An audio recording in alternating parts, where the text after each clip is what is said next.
সাধারণত এই ছোট ছোট সূরাগুলো দিয়েই আমাদের রেগুলার সালাহ যখন আমরা পড়ি এগুলো দিয়ে ইমামতি করা উচিত। আল্লাহর হাবিব সাল্লাল্লাহু আলাইহি ওয়াসাল্লাম বিভিন্ন হাদিসে বলেছেন যে তোমরা যখন ইমামতি করবে তখন তোমার পেছনে যারা আছে তাদের দিকেও খেয়াল রাখবে।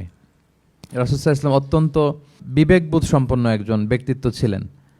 তিনি খেয়াল রাখতেন, যেটাকে আমরা কনসিডারেট বলি। আল্লাহর হাবিব সাল্লাল্লাহু আলাইহি ওয়াসাল্লাম খুব কনসিডারেট ছিলেন, কার কোথায় কী সমস্যা এটা খুব খেয়াল করতেন। And he was a man of 6 senses. আমরা 6 সেন্সের কথা বলি, আমাদের অধিকাংশেরই 4টা সেন্স একসাথে কাজ করে, কারো 5টা 6টা সেন্স কাজ করে, এরকম মানুষ পাওয়া দুষ্কর। আল্লাহর হাবিব সাল্লাল্লাহু আলাইহি ওয়াসাল্লাম অত্যন্ত বিবেকবোধ সম্পন্ন একজন লোক ছিলেন। একবার তিনি সালাত খুব সংক্ষিপ্ত করলেন, তো সাহাবারা জিজ্ঞেস করলেন, ইয়া রাসূলুল্লাহ এত সংক্ষিপ্ত কেন করলেন সালাত? তখন আল্লাহর হাবিব সাল্লাল্লাহু আলাইহি ওয়াসাল্লাম বললেন যে পেছনে বোনদের নামাজের সেকশনে ওখান থেকে একটা ছোট্ট বাচ্চার কান্নার আওয়াজ আমি শুনছিলাম। আমার মনে হচ্ছিল বাচ্চাটাকে সামলাতে মাটার খুব কষ্ট হচ্ছে, তো এই জন্য আমি সালাদটা সংক্ষিপ্ত করে দিয়েছি। দেখেন কীরকম সেন্সেশন, কতটা কনসিডারেট ছিলেন। একবার আবার আল্লাহর হাবিব সাল্লাল্লাহু আলাইহি ওয়াসাল্লাম